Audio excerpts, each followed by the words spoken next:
Estamos de volta ao vivo com a cobertura das eleições com o programa Hora do Voto.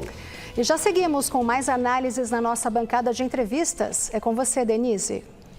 E eu converso agora com a doutora em Ciência Política pela Universidade Federal do Rio Grande do Sul e professora da FSP, a Ana Júlia Bernardi. Ana Júlia, que é da Fundação Escola de Sociologia e Política de São Paulo. Ana Júlia, boa tarde, agora quase boa noite já, tudo bem? Tudo bem, boa noite ou boa tarde, um prazer estar aqui. Pois é, nós estamos no comecinho ainda da apuração, por enquanto a gente vê aqui em São Paulo, por exemplo, e na apuração geral o presidente Bolsonaro à frente, e a gente viu durante todo o período de campanha eleitoral muita discussão em relação às pesquisas. Eu queria saber qual a avaliação que você faz desse cenário sinalizado pelas pesquisas. Claro que a gente tem aquelas arrancadas de última hora, no dia mesmo que o eleitorado toma determinadas decisões, mas como é que você vê essa sinalização dada pelas pesquisas até ontem? Não, basicamente ainda está muito cedo para a gente colocar em xeque o resultado das pesquisas ou até para falar alguma coisa sobre como vai ser o final, né? Principalmente porque a apuração está muito centrada, ela está mais na frente no Distrito Federal, que é um reduto bolsonarista, e em outros estados ali da região, então os números ainda podem mudar bastante. A gente ainda não sabe como é que vai ser o final. Ao que tudo indica, né, essa eleição também teve um número muito maior de pessoas comparecendo para votar, o que acabou atrasando um pouco o fechamento das urnas, né? O TSE indicou que quem chegasse até às 5 da tarde ainda ia receber uma senha para poder votar. Muitas indicações de filas, então o resultado ainda não está cravado. Ainda vamos ver os números variarem e subirem bastante. E a gente vê uma mobilização muito grande dos eleitores também no exterior, né? Aquelas filas enormes, também atraso para o fechamento das urnas. Então a gente vê que mesmo os brasileiros que estão fora do país quiseram participar desta vez, né? Com certeza, eu acho que é uma das eleições mais importantes que a gente tem nos últimos tempos, então é muito importante ver que o povo, os cidadãos também foram às urnas para reafirmar as suas escolhas. Agora, Ana, nós tivemos aí nos últimos dias um avanço muito grande de Tarcísio de Freitas, não é, nas pesquisas, e também do candidato ao Senado, Astro Pontes. Não é? Nós temos a apuração, inclusive os dois à frente, mas como nós falávamos, é um percentual ainda muito pequeno de apuração. Mas isso indicaria uma tendência, porque ao mesmo tempo nós tivemos um avanço de Lula contra o presidente Bolsonaro. Então, seriam movimentos aí contrários, considerando especificamente São Paulo. Você acha que isso é possível? Então, São Paulo sempre teve muita força o PSDB, né? Mas esse ano, com o Garcia não sendo um preferido do partido, os movimentos acabaram mudando muito. No início, as pesquisas mostravam o Haddad com uma porcentagem mais alta. E daí, conforme isso foi caminhando, o Rodrigo foi crescendo e o Tarcísio acabou perdendo em alguns momentos, agora deu uma crescida nos últimos tempos. Em relação ao Senado, é sempre muito incerto. Nas últimas pesquisas, inclusive, mudou de última hora o que as urnas estavam mostrando e teve uma reviravolta. Nas últimas semanas, o Pontes tem crescido em relação ao França, mas algumas pesquisas ainda mostravam o França na frente. Então, acho que vai depender um pouco agora, não tem muito como cravar a vitória, mas, ao que tudo indica, teremos segundo turno aqui no estado de São Paulo e o Senado eu vou ficar devendo uma previsão mais certeira. Inclusive porque a gente tinha um percentual de indecisos muito grande, mesmo nas pesquisas de ontem, né? Eu acho que teve um problema de desconhecimento mesmo de algumas candidaturas durante um longo período, quem ia ser candidato ou não ao Senado. Nós tivemos uma indefinição, por exemplo, da posição de Márcio França, se ele iria concorrer ao governo do estado de São Paulo ou se iria concorrer ao Senado.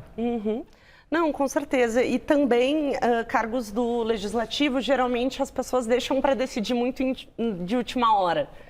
Não tem tantos debates, não é reduzido em comparação a cargos do Executivo, então é muito comum que o eleitor decida de última hora. Então isso também acaba tendo um impacto nos resultados que as pesquisas demonstram para o resultado final. Agora, Ana Júlia, você tem origem no Rio Grande do Sul. Como é que você analisa o panorama do seu estado agora nessas eleições? Então, o Senado das Pesquisas já vinha meio que demonstrando que teria segundo turno, né? Ao que tudo indica, Eduardo Leite e Onyx Lorenzoni irão para o segundo turno. O Eduardo Leite talvez seja, se as pesquisas se mantiverem, talvez seja o primeiro governador a se reeleger. Então, tem isso. No Senado, ao que tudo indicava, o Olívio Dutra estava à frente. Na boca de urna, não. Nos resultados parciais agora, mostra o candidato, o vice-presidente atual, né, o candidato Hamilton Mourão, na frente do Olívio, mas como ainda está muito no início da apuração, a gente ainda não sabe como é que vai terminar. E Eduardo Leite teve aquele problema também, que ele tentou a candidatura à presidência da República, aquela disputa com João Dória, no âmbito do PSDB, então ele chegou a desistir da candidatura no Rio Grande do Sul, depois como não houve espaço no PSDB nacional, que acabou inclusive perdendo uma candidatura nacional, não é? Entrou numa aliança depois para apoiar a Simone Tebet, e ele teve de retornar ao Rio Grande do Sul. Isso foi bem assimilado pelo partido lá? Pelo partido, sim, mas acho que houve muita crítica da população dessa indecisão dele. Acho que ele conseguiu contornar bem, existe um apoio considerável para a sua eleição, principalmente visto a divisão entre os dois candidatos bolsonaristas, que apontam tanto o Onyx quanto o Heinz, né? E a esquerda, que está sendo representada pelo Edgar Preto, do PT. E Eduardo Leite, ele tinha uma boa avaliação pelo governo dele, não é? Sim. Você apostava muito, inclusive, nessa avaliação para alavancar uma eventual candidatura à presidência. Sim, ele foi muito bem avaliado na condução da pandemia do coronavírus, então ele tem uma avaliação positiva como governador, que há algum tempo não se tinha no Rio Grande do Sul. Então, acredito que as chances dele se reeleger sejam grandes. Perfeito. Eu estou conversando aqui com a Ana Júlia Bernardi, que é cientista política. Nós vamos continuar falando daqui a pouquinho, mas nós vamos conferir mais números agora da apuração com vocês. E voltamos à análise na bancada de entrevistas com a Denise Campos de Toledo. E eu continuo aqui conversando com a Ana Júlia Bernardi, cientista política pela Fundação Escola de Sociologia e Política de São Paulo. Ela que é originária do Rio Grande do Sul, formação na Universidade Federal do Rio Grande do Sul. Nós estamos acompanhando a apuração, mas chama atenção a lentidão. São quase 18 horas e 30 minutos. Uma novidade que nós tivemos nessas eleições era a promessa de que tudo fosse interrompido, concluído, na verdade, às 17 horas. Inclusive, nós tivemos alguns estados que começaram a votação bem mais cedo, por causa do fuso horário, começaram às 6 horas da manhã, terminando às 15 horas, eleições no exterior também, para primeira vez às 17 horas começar a apuração, e agora nós temos cerca de 7% da apuração. Chama atenção, pode ter havido algum atraso no fechamento por causa de filas, né?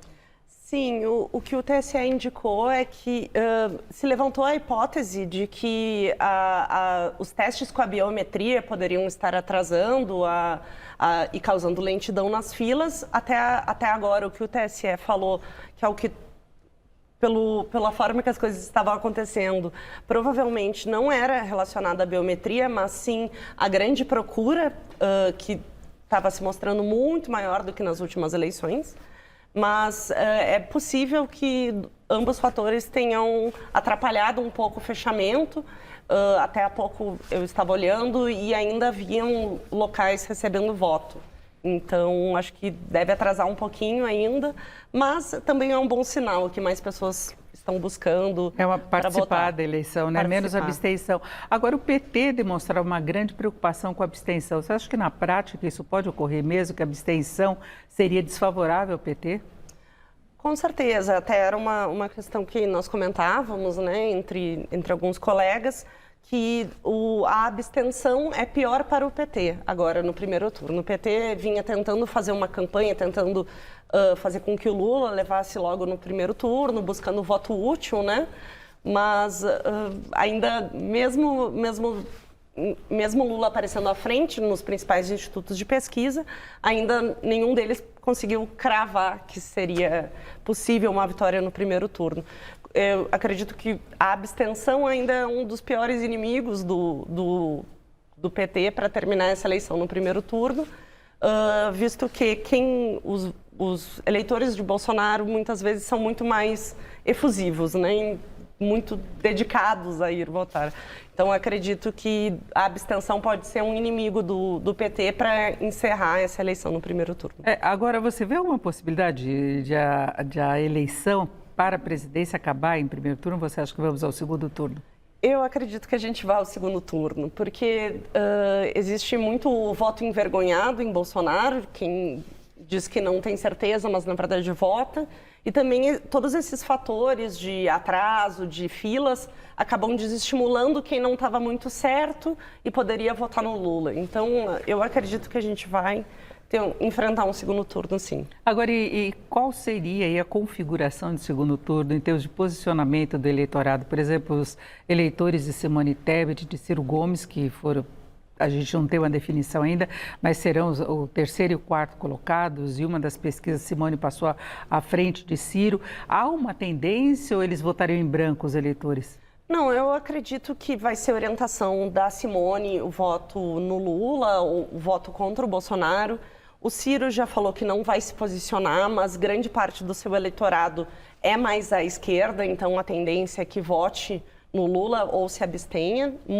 Mas, como o Ciro vem fazendo alguns movimentos em relação à direita, talvez exista uma parcela de votos que de fato vá para Bolsonaro. Mas eu acredito que a tendência é, num segundo eventual e muito provável segundo turno, a vitória do candidato Lula. Agora, você viu mesmo movimentos de Ciro à direita? Porque ele teve algumas declarações contra a esquerda que chamaram a atenção e se atribui parte do fato dele ter perdido espaço exatamente a isso. Ele falar da esquerda fascista, não é, de algumas outras declarações é bastante polêmica e tradicionalmente o perfil do eleitorado dele seria mais de centro-esquerda, né? Tanto que se contava com a migração dos votos para o Lula. Né, você considerando a eleição para a presidência, você acha que ele perdeu um pouco o rumo do discurso dele? Acredito que sim, eu acho que muito na ânsia, né? A gente sabe, o Ciro já tenta algumas candidaturas à eleição à presidência, eu acho que na busca de conquistar eleitores indecisos que não gostam do PT, em tentar angariar esses votos do antipetismo, ele acabou indo um pouco mais à direita do que boa parte do eleitorado consideraria do feitio de um pedetista.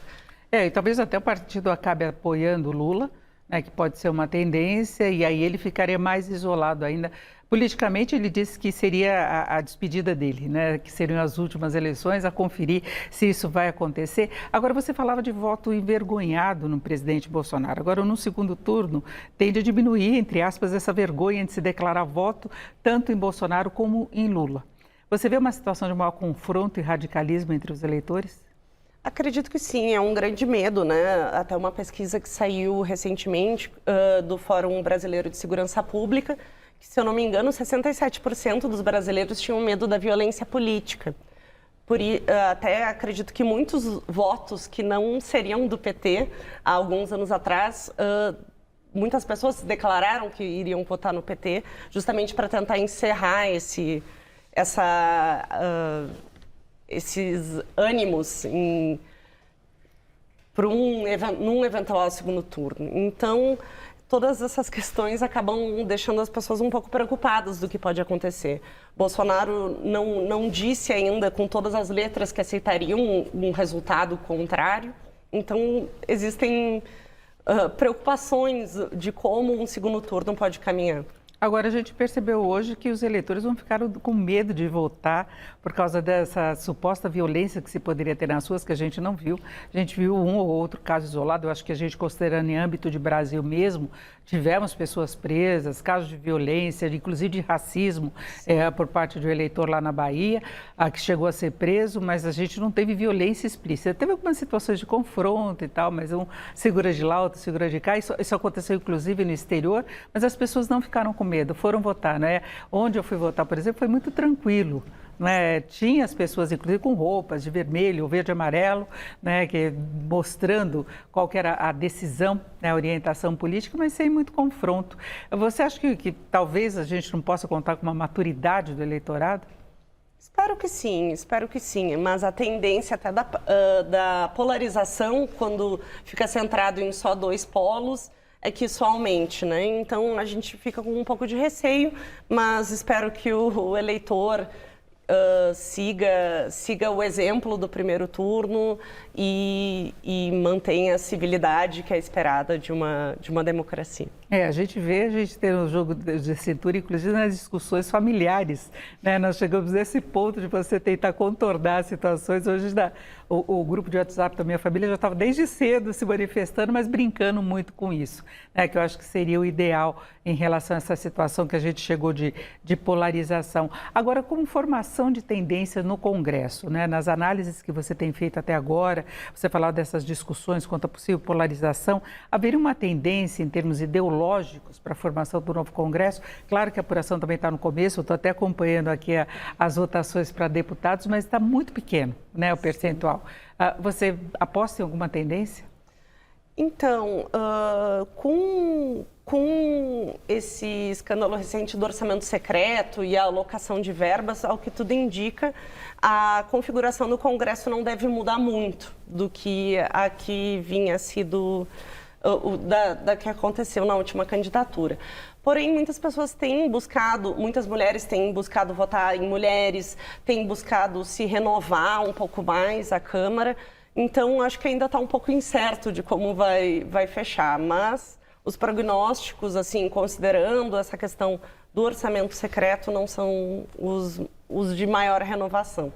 A gente tem uma participação de candidaturas de mulheres, um crescimento, inclusive porque os partidos têm agora uma vantagem também em relação a isso, distribuição de verbas e maiores exigências quanto a essa distribuição de verbas, porque a gente viu nas últimas eleições falsas candidatas, né, eram como laranja apenas para cumprir cota, né, sem que participassem de fato. E agora a gente viu uma mobilização até através das redes sociais, talvez por aí venha alguma renovação.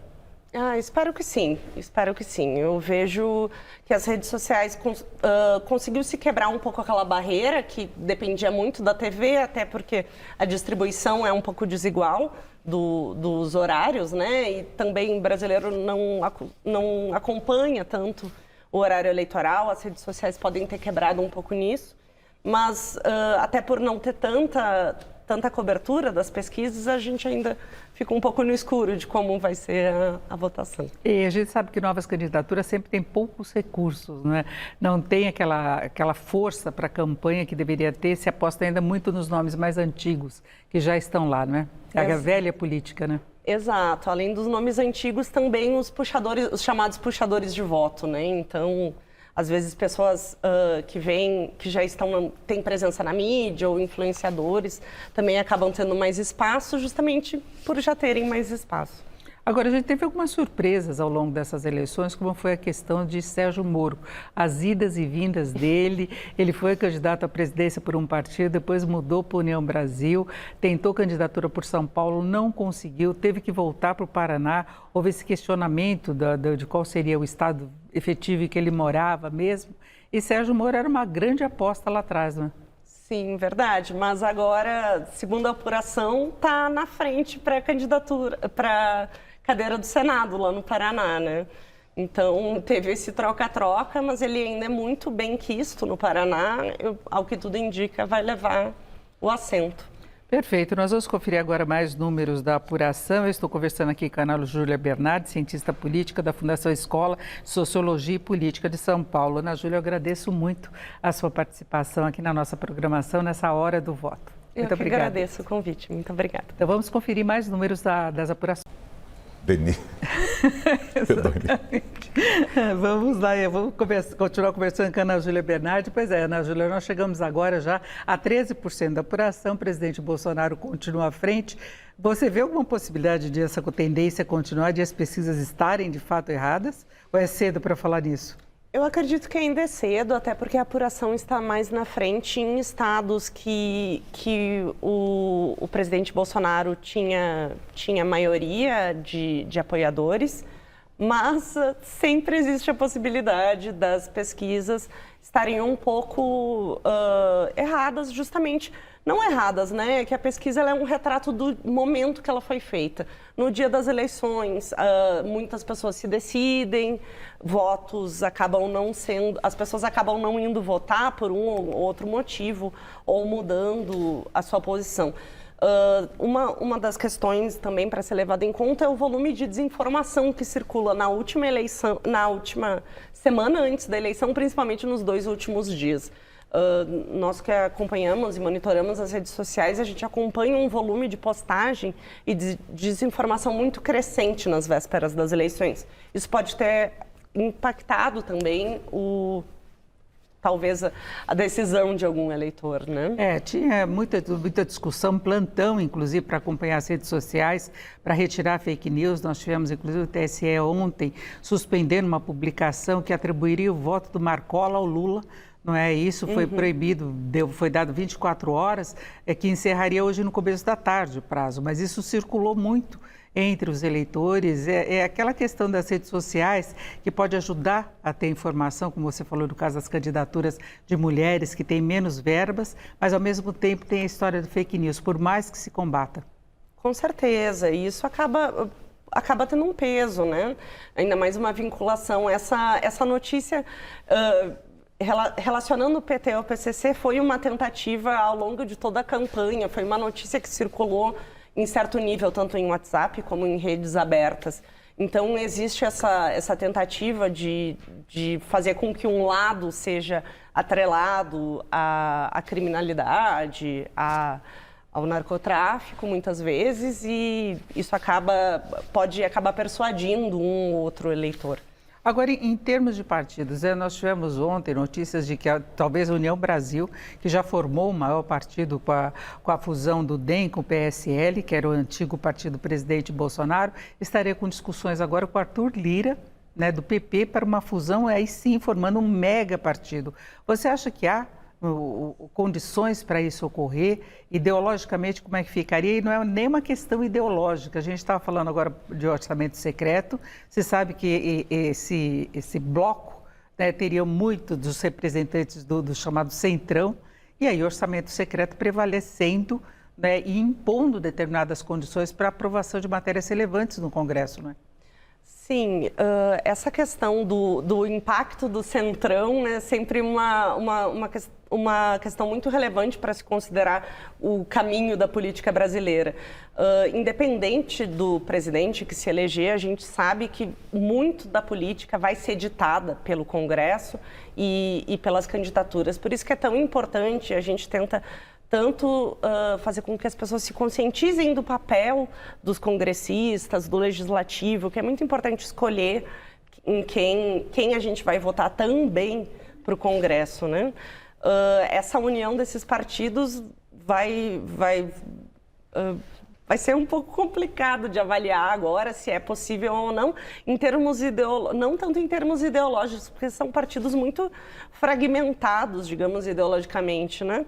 Mas a reunião deles em torno de um só bloco, a possibilidade disso ditar muito do andamento das pautas é bem considerável. E a definição do voto do eleitor já está dada, né? Pelo menos para o Congresso. Exatamente. Isso já foi, daqui a pouco nós vamos conferir o resultado final do que foi a votação para o Congresso, para o Senado, para a Câmara, não é? Nós vamos ter também a definição dos deputados estaduais, mas a gente está com um certo atraso, daqui a pouquinho nós vamos falar sobre os números também, mas essa situação fica definida hoje. O que a gente pode ter de definição são as eleições para governadores em alguns estados. Nós tínhamos poucos estados com possibilidade de definição já do primeiro turno, pelo menos pelas pesquisas, e a eleição presidencial, não é? Sim, com certeza. O Congresso já fica definido hoje e daí já começam as redistribuições, as organizações, né? Apesar da nomeação ser um pouco mais adiante. Acho que tudo isso tem que ser levado em conta e considerado para avaliar e compreender que, apesar da decisão ter sido hoje, a gente saber já quem que vai estar no Congresso, lembrar que os próximos 4 anos, acompanhando o que essas pessoas vão fazer no Congresso também é dever do cidadão. Exatamente, é acompanhar e conferir essa situação toda, porque a gente tem algumas pautas muito relevantes, como as reformas, não é? Se fala muito essa promessa, por exemplo, do atual governo em relação à reforma tributária, mas a gente viu que a conversa avançou muito no Congresso e, em determinado momento, foi uma proposta que veio da própria equipe econômica que embarrou o avanço, né? Que se chegou num ponto que havia consenso, inclusive, com relação aos estados, aquela questão delicada de ICMS, não é? Sim, acaba que ano eleitoral o executivo acaba caneteando muito o que vai para frente e o que não vai. Existem essas pressões, tanto com o orçamento secreto, mas também acaba sendo muito decidido o que vai ser interessante e o que não vai, em torno das próprias candidaturas mesmo, de quem está tentando reeleição e quem não está. A própria PEC chamada PEC Kamikaze, dos auxílios, não teve nenhum tipo de bloqueio dentro do Congresso, porque poderia ser muito danoso para as candidaturas de quem estava tentando uma reeleição nas câmaras, né? Então... se discutiu muito, se criticou pelo risco fiscal que isso traria, inclusive para o ano que vem, mas passou o Auxílio Brasil de R$ 600, que acabou sendo endossado por quase todos os candidatos à presidência, porque a gente sabe que o Brasil vive um momento social delicado, claro, né, que é o aumento da pobreza, mas teve auxílio para caminhoneiro, para taxista, uma série de outras medidas, liberação de recursos, de empréstimos para as pequenas empresas e mais liberações aí de verbas às emendas do relator, né? Sim, exatamente. Houve até um questionamento sobre a constitucionalidade desses novos auxílios, porque o reajuste do Auxílio Brasil estava previsto é previsto na Constituição, reajustes em ano eleitoral, mas a criação de novos benefícios não. Então, o Congresso acabou ficando numa sinuca de bico, de ou aprova um ou aprova todos, e foi para frente.